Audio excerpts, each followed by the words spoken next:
Olá, pessoal.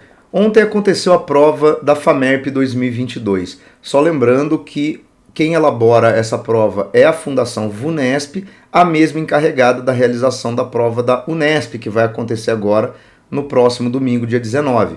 Então, não preciso lembrar que é interessante para quem vai prestar não só a prova da Unesp, mas outros vestibulares elaborados pela Fundação VUNESP, dar uma olhada nessa resolução, porque o padrão de questões é exatamente o mesmo, né? É aquela velha história de uma fundação que tem provas muito semelhantes, independentemente de para qual universidade o exame é aplicado. Então, vamos aqui começar a resolver a prova, só lembrando que o caderno, né, o link para você baixar o caderno de questões está aqui na descrição do vídeo, e já aproveito para pedir o seu like, a sua inscrição aqui no canal, ativa as notificações, compartilha com seus amigos e vamos lá. Primeira questão, de número 21. Surpreende que os ritos vassálicos ponham em jogo 3 categorias de elementos: a palavra, os gestos e os objetos. O senhor e o vassalo pronunciam palavras, fazem gestos, dão e recebem objetos, que além da impressão que comunicam aos sentidos, fazem-nos conhecer algo mais. Jacques Le Goff, para um novo conceito de Idade Média. Pessoal, eu sempre falo, né? A Unesp, né, a Fundação VUNESP, tem verdadeira adoração por Jacques Le Goff, né, para usá-lo aí como base para texto sobre Idade Média. E aqui você tem na questão a vassalagem, né, a relação entre um senhor de terras e um cavaleiro, né, coisa bem clássica. E aí ele vai falar o seguinte, ó: o excerto apresenta o ritual de vassalagem presente no Ocidente medieval e identifica. Então vamos lá. A inexistência de hierarquia política entre o monarca e os senhores feudais. Bom, primeira coisa é que se a gente está falando de uma relação feudal, não existe a figura de um monarca. Por quê? Porque a relação entre suzerano e vassalo, ela é uma relação entre um senhor de terra, entre um elemento da nobreza, mas pode ser do clero também, e um nobre que se coloca ali como cavaleiro a serviço dele. Isso não é uma estrutura que necessariamente tem que ter um rei.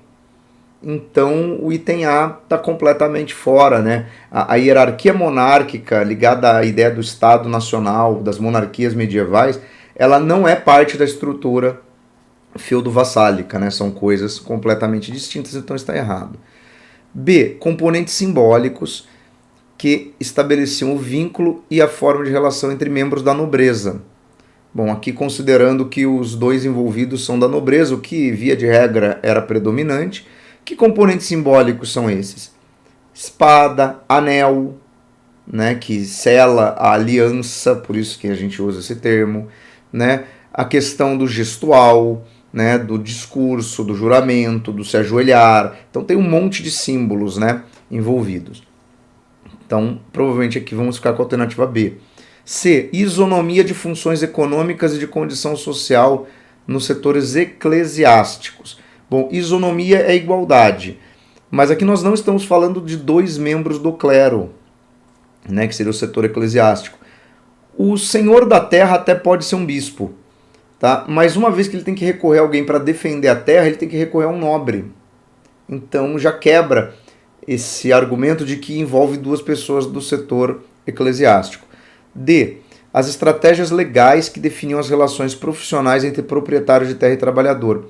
Só que vassalo não é servo, né? É outra relação, então tá errado. E constituição jurídica formal da tripartição da sociedade entre nobres, clérigos e trabalhadores. Bom, mas no caso da Idade Média, essa tripartição não é de uma ordem jurídica, né, por meio da lei, viria de um imaginário vinculado a uma crença religiosa das três ordens, né? Isso é muito clássico também quando se fala de Idade Média. E o texto não está nem apontando a existência dessa tripartição, né, no imaginário social. Então, aqui na 21, alternativa B. Seguindo aqui para 22, vai falar de História da África e do Brasil afrodescendente, né, o título aqui do livro. Ou seja, vamos falar da questão né, dos negros, do tráfico negreiro, da escravidão, de outras relações. Guineus e negros tomados pela força, outros legitimamente adquiridos por contrato de compra, foram trazidos ao reino, onde em grande número se converteram à fé católica. O que esperamos progrida até a conversão do povo, ou ao menos de muito mais. Por isso, nós, tudo pensado com devida ponderação por outras cartas nossas, concedemos ao dito rei Afonso, de Portugal, a plena e livre faculdade, entre outras, de invadir, conquistar, subjugar quaisquer sarracenos e pagãos, inimigos de Cristo, suas terras e bens, a todos reduzir a servidão e tudo aplicar em utilidade própria e de seus descendentes. Olha que interessante, né? Porque isso aqui é uma bula emitida pelo Papa Nicolau V, ou seja, é uma autorização do Papa para que o rei Afonso de Portugal possa invadir territórios, né, subjugar e reduzir a servidão, que não é servidão, tá? No caso aqui é uma forma de se referir ao que na verdade era a escravidão, porque a diferença conceitual entre servidão e escravidão não era muito clara, né? Você tem que pensar que os autores ali usam termos, mas a referência não é exatamente a que nós fazemos hoje. Então, olha que interessante, né? O Papa está legitimando a escravização dos ditos infiéis. E ele, inclusive, diz que esses escravos levados para Portugal são catequizados, são convertidos. Então, olha lá, revela o quê? O interesse econômico da Igreja Católica nos negócios do tráfico atlântico de africanos escravizados. Mas o interesse não é exatamente econômico, é religioso, né? Repúdio da máxima autoridade da Igreja Católica às formas de trabalho servil e assalariado. Não, porque ele inclusive está dizendo que o rei tem autorização dele para reduzir povos à servidão, né? C. Aliança político-militar entre o papado e o reino de Portugal na defesa da conquista europeia da África. Mas não é bem uma conquista europeia, né? Porque ele estende esse direito exclusivamente nessa bula ao rei de Portugal. Endosso oficial da Igreja Católica a escravização de africanos com finalidade de catequizá-los. Sim, porque ele fala lá no texto, ó, olha aqui o que ele ainda fala, ó. Esperamos progrida até a conversão do povo, ou seja, de todos, ou ao menos de muito mais. Então, quer dizer, o Papa está querendo usar esse método para converter um número crescente de africanos. Então, aqui é a alternativa D. E aí, tentativa de impedir a escravização dos nativos das colônias por meio do estímulo à escravização de africanos. Então, só que aqui você não pode dizer que isso é uma estratégia para impedir a escravização dos indígenas brasileiros por dois motivos. Vamos lá. Primeiro, isso não é mencionado no texto. Segundo, olha a data do documento. 1454. Nem a América tinha sido descoberta. Então, isso aqui é o início ali da expansão, né, do périplo africano, né, das viagens portuguesas ao redor da costa ocidental da África. Então não pode ter nenhuma relação com o Brasil, tá, nesse contexto. E aí vamos virar aqui para a outra coluna, questão 23. A difusão do uso desses machados de ferro em substituição aos de pedra aumentou imensamente a produtividade do trabalho, reduzindo em mais de 10 vezes o tempo para a derrubada dos troncos de pau-brasil. Não é, pois, de admirar que no século XVI mais de 2 milhões de árvores tenham sido derrubadas e reduzidas a toras. Mas é também certo que os nativos souberam aproveitar a tecnologia dos instrumentos europeus para benefício próprio, incluindo machados e facas de metal, quer nas suas guerras, quer nas atividades de subsistência. Né? Ronaldo Weifas, Dicionário do Brasil Colonial. Bom, o texto está dizendo que os indígenas passaram a utilizar ferramentas introduzidas pelos europeus, né? O machado de ferro, né? Aqui fala, né? Os nativos souberam aproveitar a tecnologia dos instrumentos europeus para benefício próprio, incluindo machados e facas de metal. Né? Por quê? Porque os indígenas do Brasil não conheciam a metalurgia, né? E aí, óbvio, né? uma ferramenta de metal tem muito mais funcionalidade do que uma de madeira. Isso inclusive explica muito o escambo, né, entre os indígenas e os europeus. Trocava-se pau-brasil, papagaios, cocares, coisas que eram ali ofertadas nesses escambos, muitas vezes por esse tipo de material, por esse tipo de ferramenta. Uma enxada, né? Imagina, uma enxada com a lâmina de metal, né? Muito mais útil, por exemplo, para os indígenas utilizarem nas suas lavouras de mandioca, né? Então, o excerto caracteriza a preocupação com o replantio das árvores pelos nativos e portugueses. Os caras estavam preocupados com reflorestamento? Não, né? A assimilação de novas técnicas pelos indígenas a partir do contato com os portugueses no primeiro século da colonização. Sim, né? É assimilação de técnicas, é o uso de ferramentas, né? Sofisticação técnica do plantio e da exploração de pau-brasil desde o início da colonização portuguesa na América. Então, mas o pau-brasil não é plantado, né? Ele é só extrativismo, né? Você só derruba a árvore apareceu ali naturalmente, né? Não foi um processo com intervenção humana. Otimização da produção agrícola desenvolvida pelos portugueses durante a colonização brasileira. Mas o texto está falando do período pré-colonial, não está falando da lavoura, por exemplo, de cana-de-açúcar, né? Submissão da mão de obra nativa à escravidão na atividade econômica de extração de madeira tintoral. Então, mas os índios neste contexto não são escravizados. Há um escambo, né? Há um regime ali de trocas. Então, alternativa B. Pessoal, essas três primeiras questões até agora, temas extremamente clássicos, né? Idade Média, escravidão, né? Aqui uma questão de Brasil colonial com foco na economia. Cara da VUNESP, muito clássico, mas até agora questões muito simples, né? Todas a gente resolveu pela simples interpretação do texto, né? Então, vamos aqui à questão 24, que é aquelas questões mais diretas, né? Que até parece um pouco questão da FUVEST, né? Durante o período de domínio holandês no Nordeste brasileiro do século XVII houve, período de domínio holandês, está ligado ao ciclo do açúcar, né? Você tem aquela questão dos holandeses participavam do ciclo, foram barrados pela União Ibérica, voltaram, e aí você tem todo um contexto do Brasil holandês. Vamos lá, o que aconteceu no período de ocupação holandesa no Brasil? Houve apoio às iniciativas exploradoras do sertão e a descoberta das primeiras jazidas de ouro e pedras preciosas da colônia. Mas isso aqui é atividade bandeirantismo. Os holandeses se concentraram no Nordeste. O bandeirantismo está associado aqui à capitania de São Paulo, né? São Vicente. Então, não. Aumento da presença de protestantes na colônia e a perseguição sistemática aos judeus e aos católicos. Vamos lá, os holandeses eram protestantes, porque já era contexto da reforma, só que eles não perseguiram judeus, inclusive porque vários holandeses que participaram da Companhia das Índias Orientais eram judeus, inclusive eram muitos judeus de origem portuguesa que haviam emigrado para a Holanda justamente para fugir da Inquisição. E para os holandeses não fazia sentido perseguir os católicos, porque no contexto do Brasil colonial, embora o domínio da região fosse dos holandeses, os senhores de engenho, as pessoas que conviviam com os holandeses eram católicos.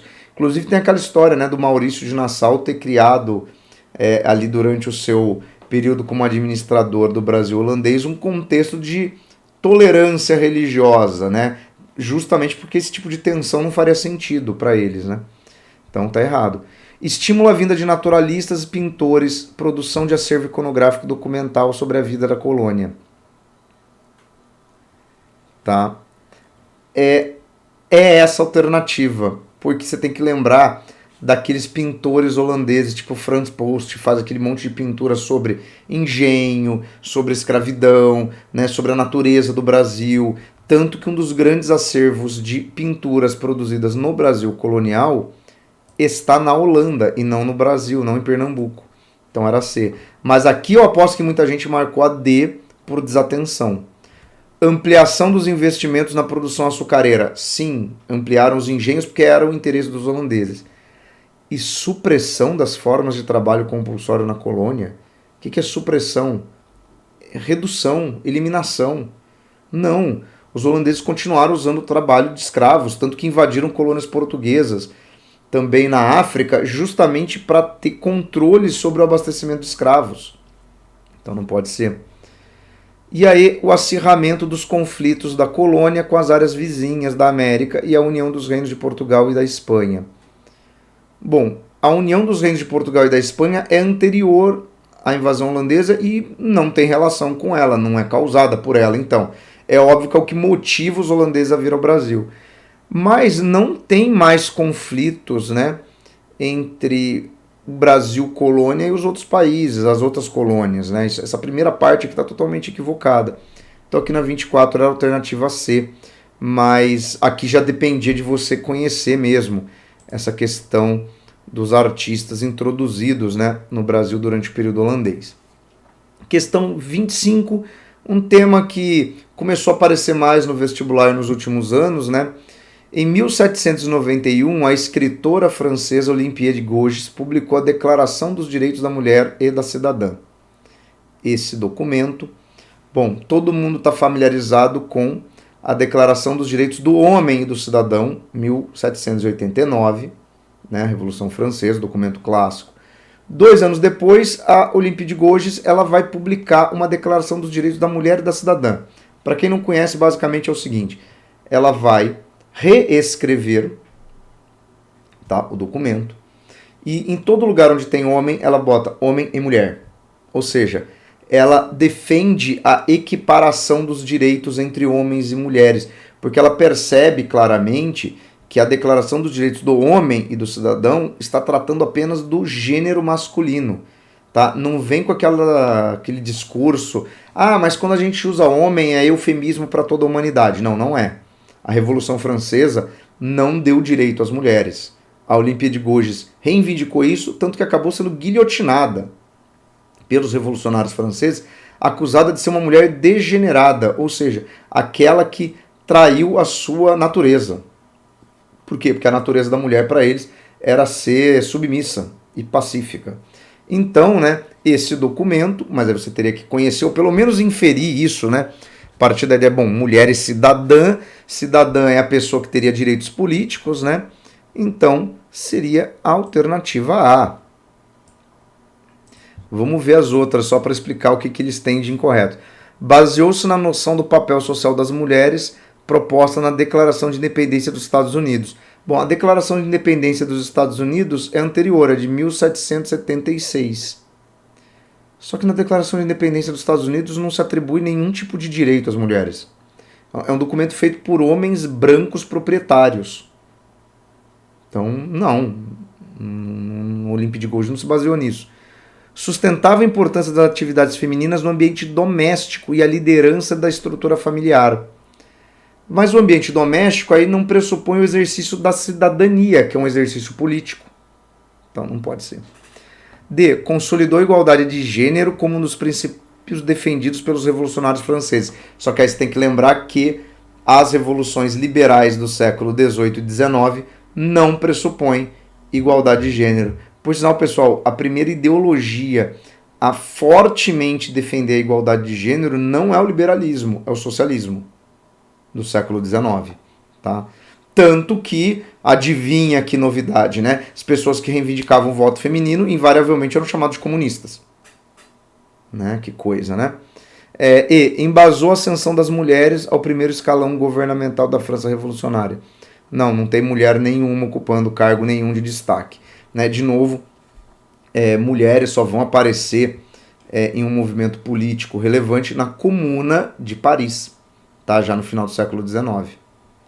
Então, mas muito legal essa questão aqui, mas também, né, teria que articular esses conhecimentos. 26, vamos lá. Privado o Brasil do mercado geral das nações e, por conseguinte, de sua concorrência, que encarecia as compras e abarataria as vendas, nenhum outro recurso lhe restava, senão mandar suas mercadorias aos portos da metrópole, e estimular assim cada vez mais a sórdida cobiça e prepotência de seus tiranos. Então, história do Brasil Império. O excerto retirado de um manifesto enviado pelo príncipe regente Dom Pedro às nações amigas em 6 de agosto de 22, ou seja, ó, momentos prévios da independência do Brasil. Né? Olha a efeméride 2022, 200 anos da independência.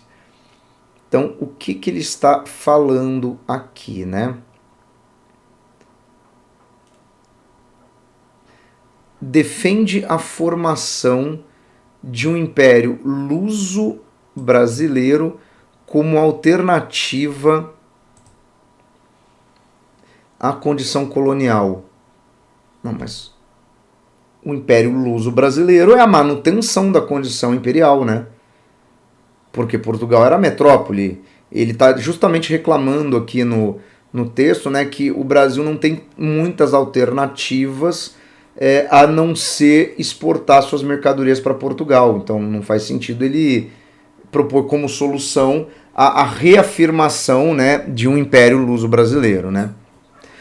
B. Contesta a liderança política e comercial dos Estados Unidos no continente americano. Só que tome cuidado, os Estados Unidos não estavam incluídos nas nações amigas a Portugal e Algarve e aos domínios portugueses, quando o tratado é feito em 1808. Por quê? Porque nações amigas pressupunham as nações que não tinham qualquer tipo de relação amigável com a França, e os Estados Unidos tinham. Então, não. C. Valoriza princípios do mercantilismo como balizas da política econômica liberal. Não, ele está justamente reclamando disso. Ele está reclamando do pacto colonial, ele está reclamando dessa necessidade de comercializar com Portugal. Então, por isso que a D identifica o pacto colonial como um instrumento de opressão e exploração. Que olha aqui, ó. Nenhum outro recurso lhe restava senão mandar suas mercadorias aos portos da metrópole e estimular, assim, cada vez mais a sórdida cobiça e prepotência de seus tiranos. Curioso, né? O cara tá reclamando do mecanismo econômico que sustentou a família dele por gerações, né? Inclusive ele tá ali arrumando a treta com o pai, Dom João VI, né? Dom Pedro I é aquela história, né? É uma independência, mas é muito caricata, né? Essa relação, né? De que o Dom Pedro era um defensor dos interesses brasileiros, tal. Defensor, o cara era herdeiro do trono português, né?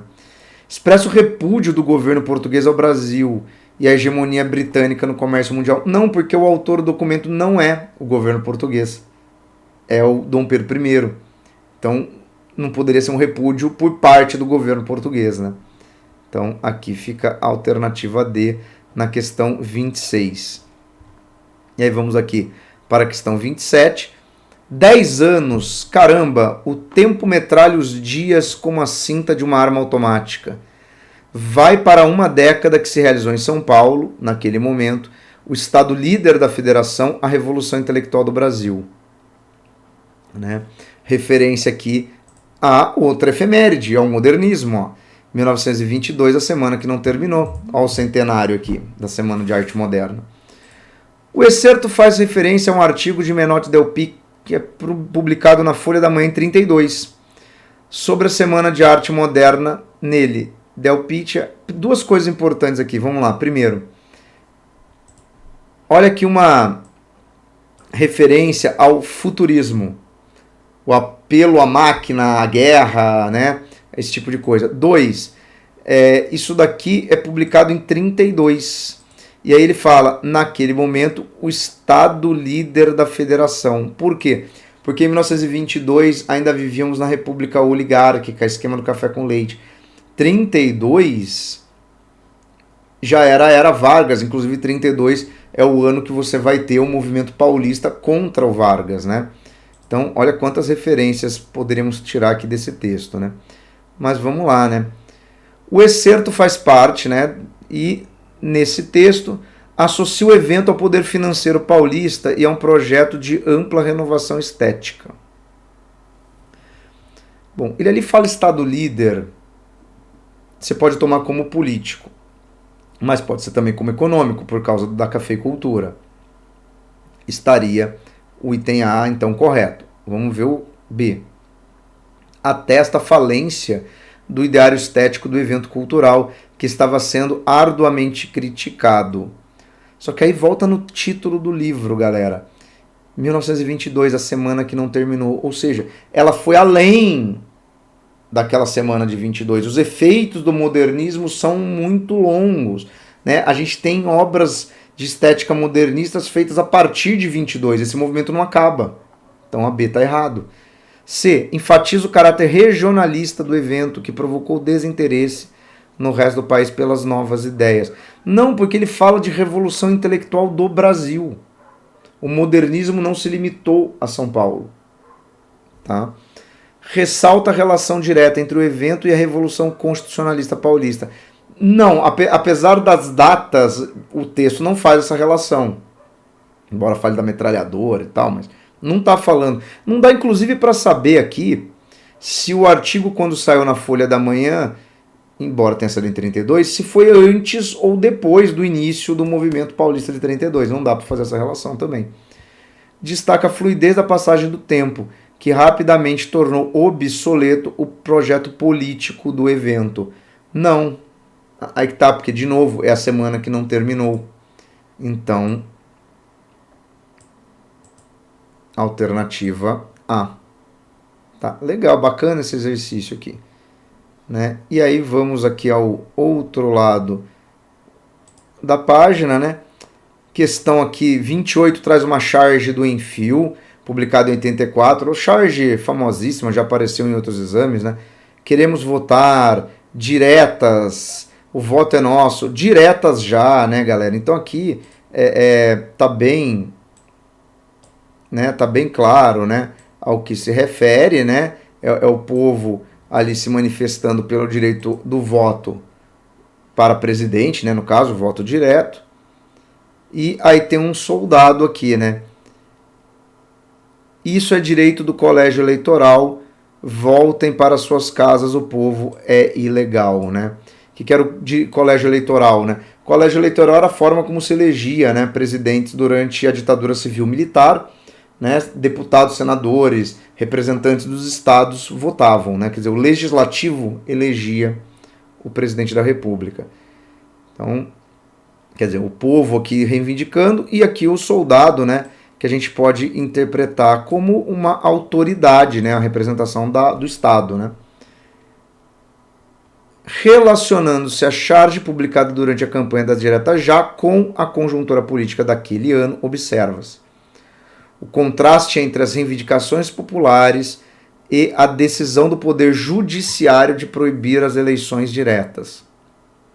Só que não foi o judiciário que proibiu as eleições diretas, foi o próprio presidente da República, tá? A partir dos primeiros atos institucionais, né? O AI-1 criou uma eleição indireta para eleger o Castelo Branco e depois o AI-2 modificou totalmente o sistema eleitoral, né? O AI-3 foi dando outro corpo e aí você vai tendo bipartidarismo, eleições indiretas, uma série de mudanças na forma de eleger os membros, não só o presidente da República, mas também os governadores de estado, né, e os prefeitos de capital, ou seja, os cargos do poder executivo sofreram pesadas mudanças, retirando o aspecto do voto direto, mas não foi o poder judiciário.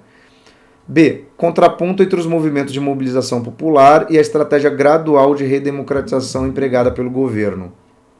Sim, porque em 84 você vinha no processo da chamada abertura. Lei da anistia em 79, né? O AI-5 já tinha sido suspenso no final de 78, na transição para 79, então aí tem a lei da anistia. Você tem a reorganização partidária, então aparecem novos partidos no início dos anos 80. Em 82, para quem é corintiano, né, tem a democracia corintiana, que era aquela campanha, né, quando os jogadores do Corinthians entram com a camisa falando para votar no dia 15, acho. Era votar para governador de estado, tá? A população podia votar já para governador de estado em 82, mas não para presidente. Para presidente a gente só votou diretamente em 89, que é a eleição que o Collor ganhou no segundo turno contra o Lula, né? E depois teve toda aquela desgraça do confisco, impeachment. Brasil é uma alternância de crises, né? Então, você tinha as pessoas querendo mais abertura, né? E o Estado, não é bem assim não, vamos com calma, né? Então, é bem essa ideia, né? Mas vamos ver as outras. Falta de unidade da mobilização pela direta, que era capitaneada por partidos políticos antagônicos entre si. Só que aqui você vê uma unidade. E de fato, na campanha das diretas já, aparecem várias lideranças de vários partidos. Mas ali eles estavam unidos em torno da defesa da democracia. Então não havia falta de unidade. D. Predomínio do poder legislativo que mobilizava as decisões e as escolhas políticas durante o período ditatorial. Essa aqui é complicada, porque vamos lá.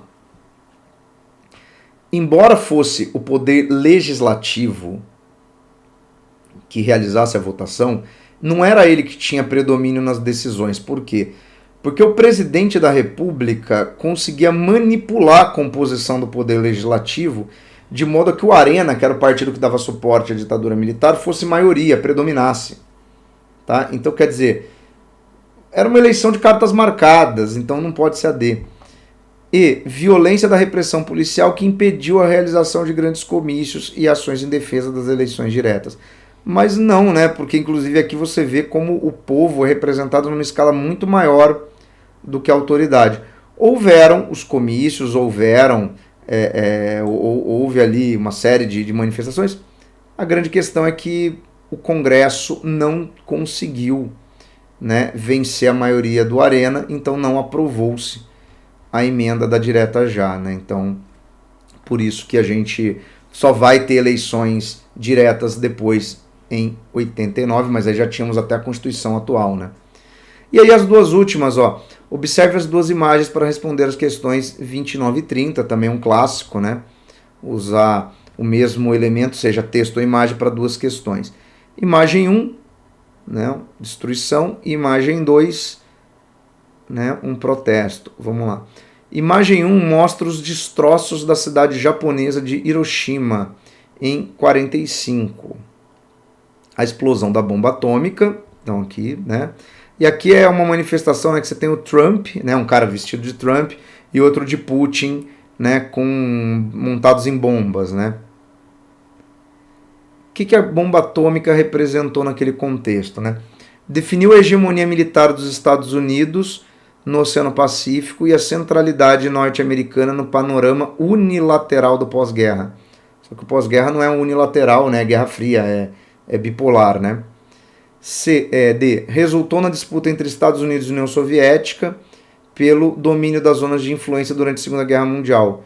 Só que durante a Segunda Guerra Mundial, Estados Unidos e União Soviética são aliados, né, contra o nazifascismo. Então, não. Evitou o domínio da tecnologia nuclear pelo Japão e o predomínio político-militar japonês no continente asiático.